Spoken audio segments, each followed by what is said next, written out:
Hey guys, Frosty here back with another EU book review.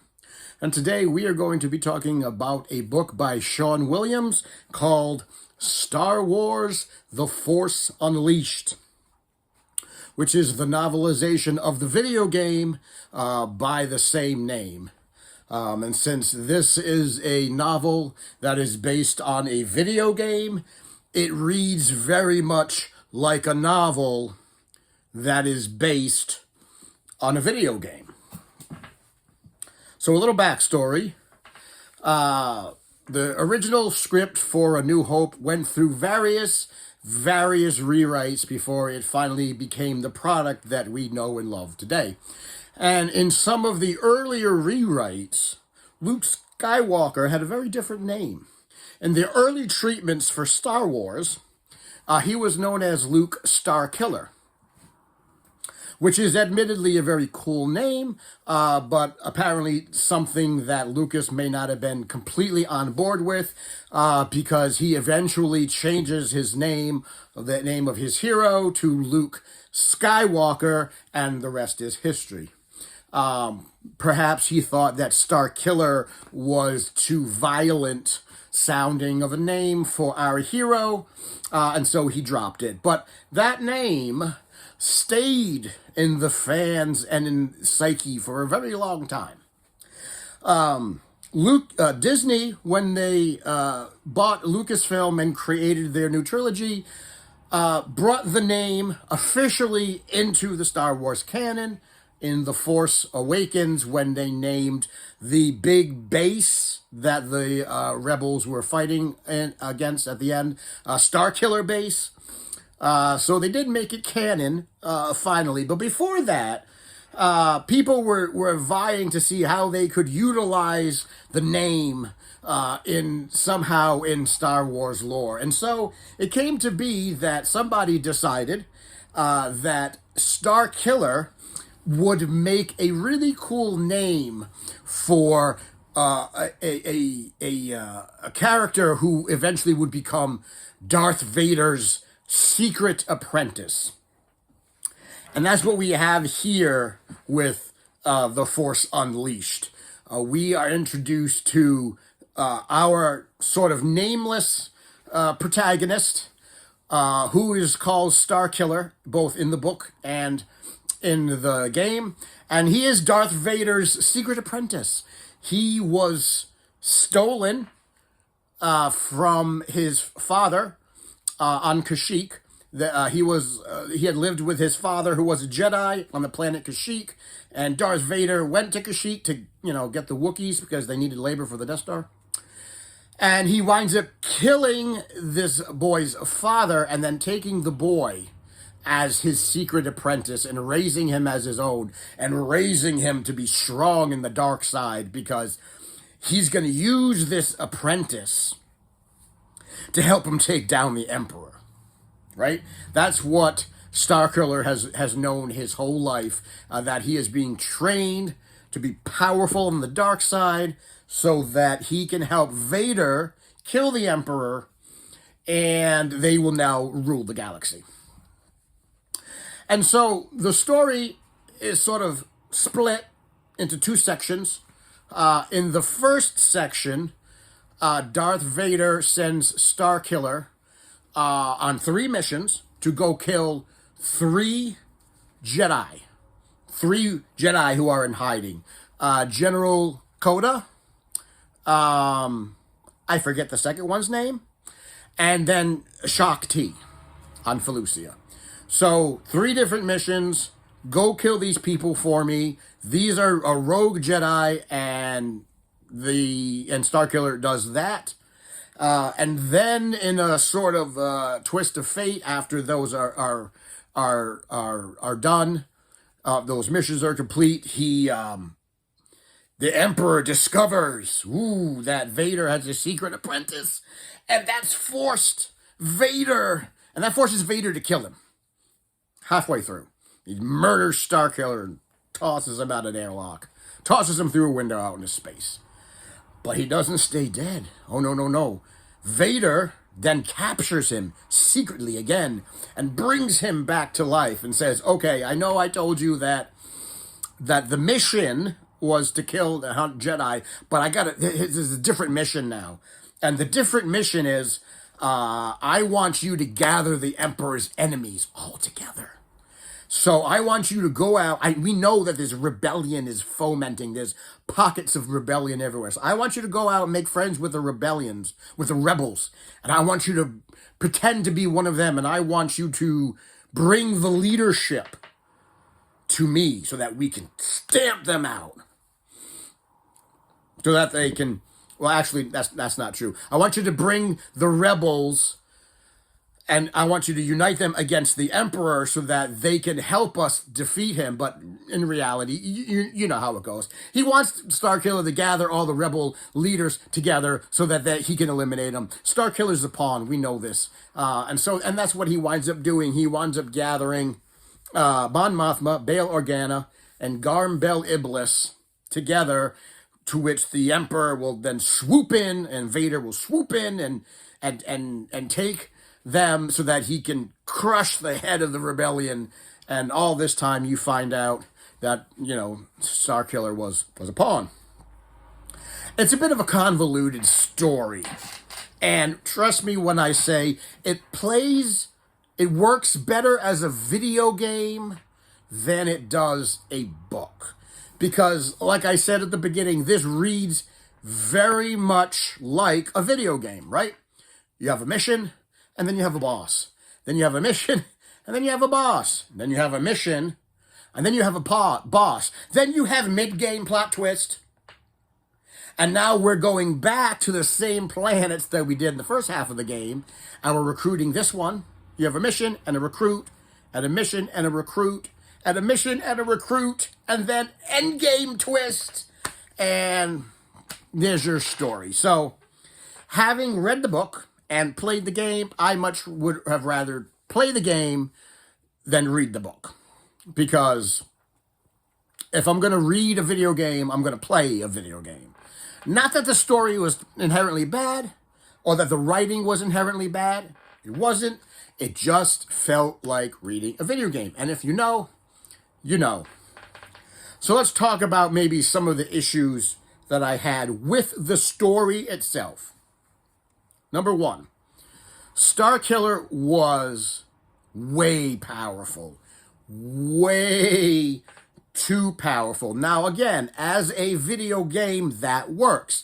You are meant to embody the character that you're playing as. You are meant to feel invested in the story. You are meant to feel powerful and like you're taking on these bad guys and you're taking on these bosses. And the game wants you to feel like you are this big, badass warrior that's just ripping through the galaxy. And that works perfectly for a video game. In a book, he's just overpowered. I mean, he's tossing Sith lightning at everything under the sun all the way through the book. It's a wonder anybody ever thought he was a Jedi. And he was doing some feats with the Force that you may consider to be phenomenal feats. For example, he's bringing down Star Destroyers. Well, one Star Destroyer. He's bringing down one Star Destroyer from orbit using the Force and using the Star Destroyer as a missile to destroy a cannon emplacement. And that's a big Force feat. He is jumping in Ranker's mouth. He jumped in the mouth of a Ranker and then used Sith lightning and a Force explosion to destroy the Ranker's head from within and kill the beast. That was a boss fight. He's literally at the end, because they do wind up on the Death Star, and we'll talk about that in a minute, but at the end, he's literally running down the trench of the Death Star, like where Luke was flying his X-Wing. He's literally running down the trench of the Death Star, destroying AT-ATs and cannon emplacements and killing all kinds of things and TIE fighters and whatnot as he's making his way to the final boss area. Again, and he's taking on Vader and the Emperor 2-on-1 single-handedly. which in all reality should have been an easy fight, and he should have died very quickly. But it wasn't an easy fight. He did die, but they made it appear that he could stand toe-to-toe against Vader and the Emperor together. So again, as a game, that is great. That's wonderful to play for those boss battles, those fights, throwing Sith lightning all over the place. I mean, that's fun as all get out to play. But to read about it, you're just saying, this guy is just so powerful, how you don't believe that anybody can beat him. You just don't. You just don't believe it. And we are meant to believe that he can do all of these things, yet he is so powerful that he does eventually die. So I think they made Starkiller too powerful. Now, you're not going to really... I suppose they could have toned him down a little bit for the book, but that wouldn't have treated the source material respectfully. So I don't know how to get around that, other than just not write a novelization of a video game. I mean, that's one way around it. Or write a different story based on the characters of the video game. So that's one issue that I had with it. Another issue that I had with it was the ending, and the ending was that Starkiller was meant to gather all the rebel leaders so that bring them so that the Emperor and Vader could swoop in, right, and destroy them, which is what they did, but they did it on the Death Star. So they brought Mon Mothma and Bail Organa and Garm Bel Iblis, who was only in the books, by the way. He's an Imperial senator from Corellia. They brought him to the Death Star, the partially completed Death Star, and that's where the final battle was. I don't know how I feel about that, because I have a hard time believing that they would just casually allow Mon Mothma and Bail and everybody to just know that they're creating a Death Star. Like, I know the Emperor is arrogant. I just don't think he's that arrogant. I don't think he's that arrogant and that stupid. Like, why would you bring these people that you're going to crush to this super secret construction of this deadly weapon? Why would you do that? Because the chance, ever so slight, that they may escape and go, holy crap, the Empire is building a Death Star, which is exactly what happened. So I don't know. It makes for a great ending battle sequence of a video game, but I don't think, story-wise, it makes a whole lot of sense to introduce the rebel leadership to the Death Star at this point in the story, right, in the overall story, and then let them go, or then they escape, and then Vader says, I'm going to go hunt them down. Like, Vader's like, they can't know this. I'm going to hunt them down for you. And the Emperor goes, nah. No. Patience, Lord Vader. Just bide your time. I got other plans. Like, three high-ranking people just learned that you are creating a genocidal weapon. And your answer is, let them go. Don't worry about it. We got it all underhand. It's okay. That's a little inconsistent with the character of Vader and the Emperor, because you have to remember that it took them 20 years to build this Death Star, and they did it in secret. There are very few people who know about the Death Star. The Emperor, Vader, Tarkin, and the people who are building it. That's it. That's really all who knows about this. And it's hidden away. It's hidden in the unknown regions. It's way out of... all information has been scrubbed and redacted from Imperial records. I mean, they went to such great lengths to keep this a hidden secret. And then all of a sudden, you bring the leadership there, and then they escape, and you go, nah, don't worry about it. We will deal with them in time. That's some sloppy Empire work right there. That's some sloppy Empire work. The other concern that I have with the book, and this is where the expanded universe starts to get a little inconsistent, and where it starts to contradict itself. And in Force Unleashed, they made it very clear that Starkiller single-handedly was the reason. He's the one that started the rebellion. He's the one that started the rebellion, and as a matter of fact, the symbol of the rebellion that they adopted is the family crest of Starkiller's family.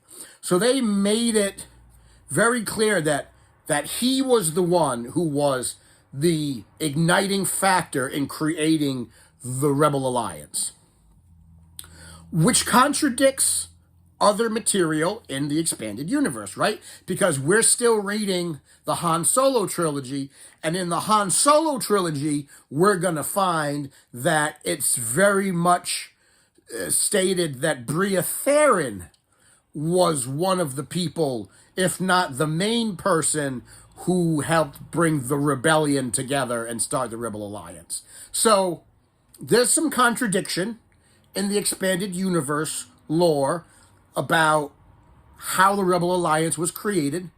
The Force Unleashed gave us sort of an answer which contradicts other answers that we have and that we will read about a little bit further down the road.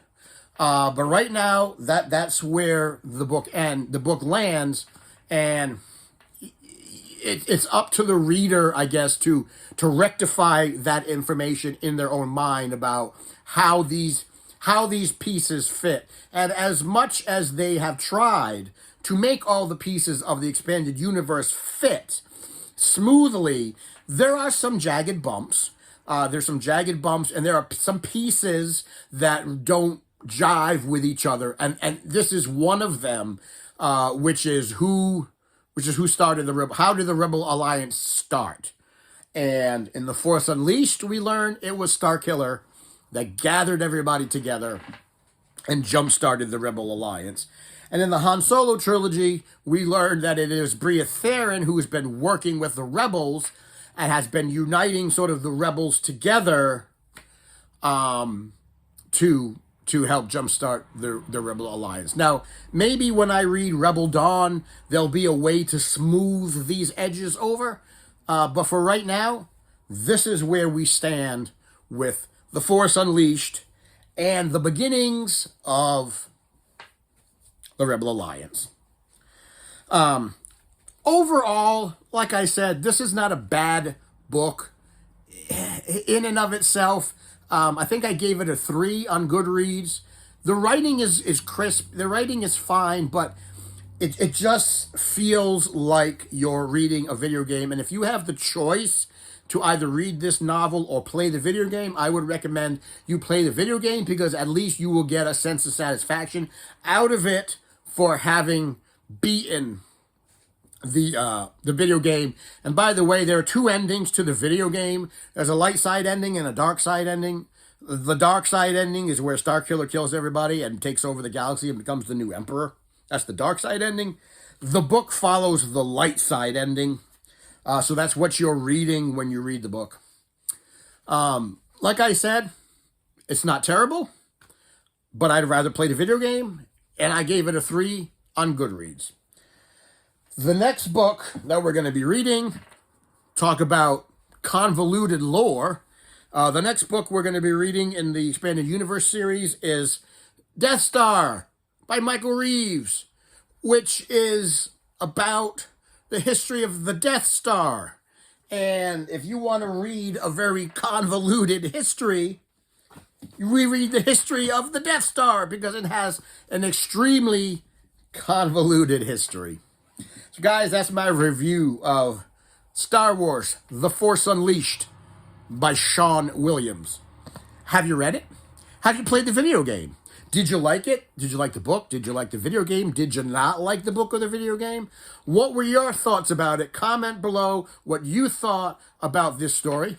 And as always, if you like the video, give it a thumbs up, give it a share, pass it around, tell your friends, tell your enemies, tell the people that you know that have extremely convoluted backstories. Until the next time, thank you for coming to my TED Talk, and I will see you in the next review.